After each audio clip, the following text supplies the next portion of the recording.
Hello everyone, it's Bunny Billionaire here again to talk about money stuff. And today we'll talk about Disney, a company that sells happiness because it's in high demands these days with all the job loss, health issue, and social issues going on.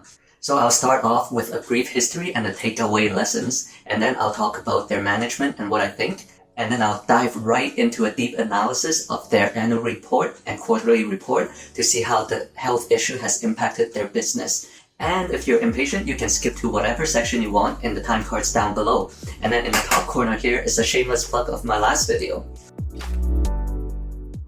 Once upon a time, Disney started in 1923. Its first success was neither a cartoon nor a live-action film. It features a little live girl named Alice reacting with the cartoon world, and it's a comedy series show called Alice in Wonderland.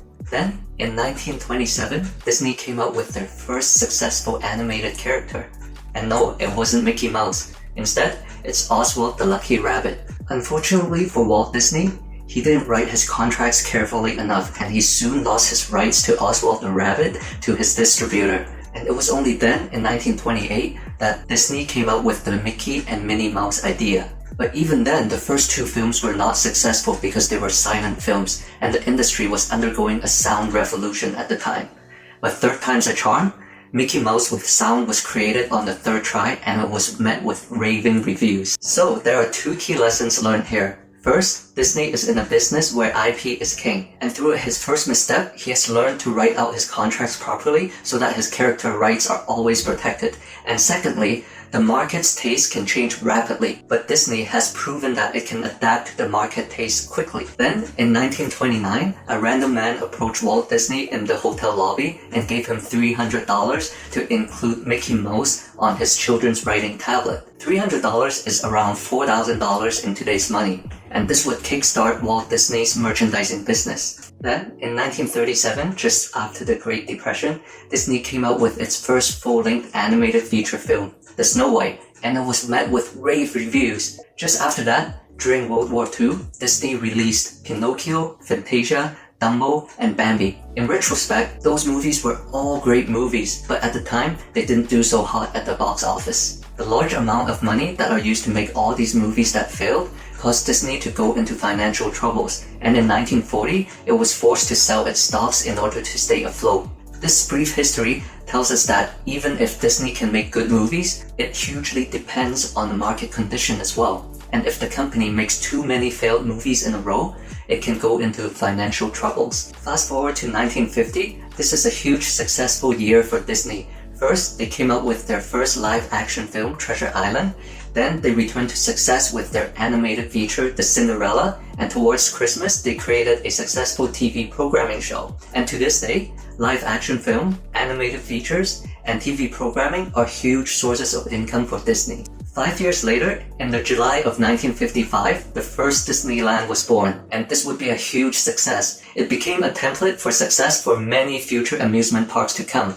Parks would become Disney's largest source of income. Disney continues to be a success story, and in the 1990s, it entered into many different areas of entertainment, starting with books publishing in 1991, then moved into sports in 1993 with the franchise for an NHL team, and then moved into Broadway theatrical production with Beauty and the Beast in 1994. Then Disney opened the doors to cruise lines with the Disney Magic Ship in 1998. Recently, in February 25th of 2020, Bob Iger, Disney's legendary and visionary CEO that bought Pixar in order to save Disney's animated division, and then went on to expand Disney by buying Marvel, Lucasfilm, and 20th Century Fox, has stepped down, and he was replaced by this guy. Just kidding, that's from Iron Man. This guy, Bob Chapek, who graduated with a microbiology degree and was also in Heinz Ketchup before moving to Disney. Don't worry though, once you start looking at his 27-year career with Walt Disney, this choice seems to make a lot more sense. Back in his earlier days, in 2009, he was the president of distribution for Walt Disney Studio, and he oversaw the distribution of content through the theaters, digital releases, and also home entertainment, and he led the department with record-setting performances. Then, later in 2011, he transitioned into the president of consumer products, and he reorganized the business and was instrumental for toy crazes for franchises like the Frozen. Then, in 2015, he was named the president of Disney's Parks and Resort Department, during which he oversaw the completion of the Shanghai Disneyland Resort in 2016, and then after that, he doubled the Disney Cruise Line fleet, and then oversaw the Star Wars Galaxy Edge edition in Disneyland and Disney World in US, and after that, the expansion of Marvel-inspired attractions. So while Iger is the visionary that expanded the Disney empire, it takes a very different skill set to run an empire. In this respect, I think Chapek has a lot of street cred, as he has a lot of experience running the different major business unit for Disney. So much like how the visionary Steve Jobs passed the torch on to Tim Cook and Apple is doing just fine, I think Chapek will do a fine job. In recent interviews, senior executives in Disney describe Chapek as a consummate operator, and I think having such a skilled person with the day-to-day operation of the company is really beneficial with the integration of 20th Century Fox into Disney. And it just so happens that Chapek has touched on all the major business unit that will be hit hard by the health situation. So really, he's the perfect man for the job, hindsight being 2020. Sorry guys, bad joke. It's on my to-dos list. Anyways, back to it. This change in leadership is probably a preemptive move for Disney, because by February, they would have already felt the effects of park closure in Shanghai and in Hong Kong in late January. So they're probably expecting the health situation to spread throughout the world and more park closure to come. So in this respect, Bob Chapek is a great choice again. And now the financials. Before I throw you with tons of information, if you don't mind to just tap the like button, because it takes me a lot of effort to read through more than 160 pages of a report and then to sum it all up and put in my own thoughts and put it all into a nice little package. Thanks a lot. And now, on to it. Let's look at some key numbers in the Q2 2020 report, which would cover the numbers up to March 28th of 2020. This should capture most of the effects of the health issue on the international market. However, the domestic US market, the parks has only closed since mid-March, so the full effects have not been felt yet. Half surprisingly, Disney is still seeing a revenue increase of 29%. But before we jump in joy, its operating income from all the business segments are down 14% compared to the same period last year. Keeping in mind that US domestic parks, cruise line, etc. only started closing mid-March, I think the worst has yet to come in the next quarter report. Disney has also announced that it will skip the next dividend payment to preserve about $1.6 billion in cash, which hints that the situation will be getting worse. Now, let's look at Disney's Q2 spending to see what they have cut back already.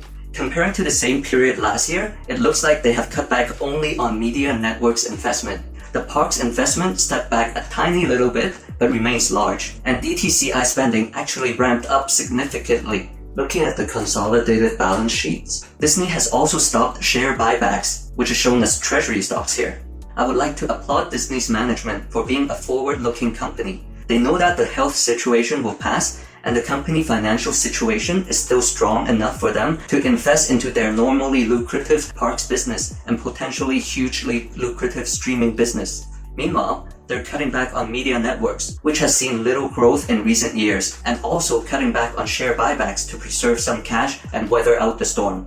To better understand Disney's financial position strength, we can look at its debt ratio, which in plain English is just debt divided by asset, and it tells us what percentage of the debt is funded by asset. And the number is 0.54 for Disney. Now, let's see what Disney has to say about their debt ratio compared to the industry's average of 0.8. I have the high ground! So now that we have seen some of the numbers behind the company and understand its financial position, we need to ask the ultimate question: what is the fair value for the company? To do this, I cheat a little bit and look into the annual report of 2019. We can see here that the acquisition of 20th Century Fox was a part cash, part stock deal, in which Disney's share was given a value of $110 per share.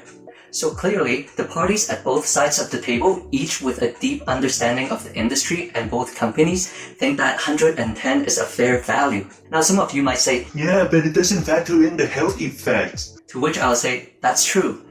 But we must also step back and consider that the health issue will pass. It may take a year or two, but Disney so far has shown that it is still able to make money even during the crisis. So I'm fairly confident that the company as a whole will survive through this health issue. To find more comfort in Disney's future, we can look at the past financial crisis in 2007 to 2008. Disney has already shown that its stock price recovers quicker than the general market. And on the plus side, the 110 price evaluation also hasn't captured the synergistic effect of incorporating 20th Century Fox into the business, and also the better than expected growth of the Disney Plus streaming service. Actually, if you look at a relatively unpublicized program called WDIP, or Walt Disney Investment Plan, in 2019 that happened after the acquisition of 20th Century Fox, you can see that Disney has bought 232,000 shares at an average price of $141 per share to allow common people to invest into the company more conveniently through the program. So clearly, Disney's management believes that their stock, without the health issue, is still undervalued at $141. So in my opinion, I would still be fairly comfortable buying Disney below $125, an average between $110 and $141. While I believe that Disney is a fairly safe buy at the current prices, I should always look at these risks and also positives about the company before I invest the company and even while I'm invested in the company. First, let's talk about the risks. Disney is subject to social and economic factors and natural disasters. For example, during the Hong Kong social unrest, there were a lot less visitors to the Hong Kong Disneyland. There's a seasonality of the business. For example, their advertising revenues are typically lower during the summer seasons. The taste change in the audience cannot be predicted, and it can have far-reaching effects. For example, the Onward movie didn't do so well, and then people are not going to buy as much merchandise for that movie. There are high upfront costs associated with film and channel program productions and also theme park investments. Next, the success of one business unit might impact another. For example, if streaming services take off, it's going to take away audience from the traditional television network business. The future growth of the media network may be adversely impacted by the Federal Communications Commission, or FCC for short. Currently, the FCC has antitrust regulation that prevent Disney from acquiring any of the other three major broadcast networks, CBS, Fox, and NBC. Disney also owns television stations that cannot exceed a 39% audience reach. And now for the positives. Disney still have a positive cash flow even during these tough times, where the majority of its business is negatively impacted by the health issue. Disney has stopped stock buyback programs and reduced investment in parks and other property, which are signs of responsible management. Disney right now is seeing a rapid expansion in the streaming service business.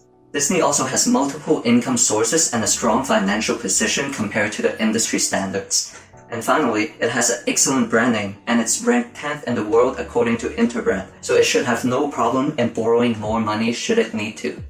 Well, that's it for today's episode. Thank you so much for watching, and if you like what you saw, make sure you tap the like button so that more people can see this and I can grow as big as Disney.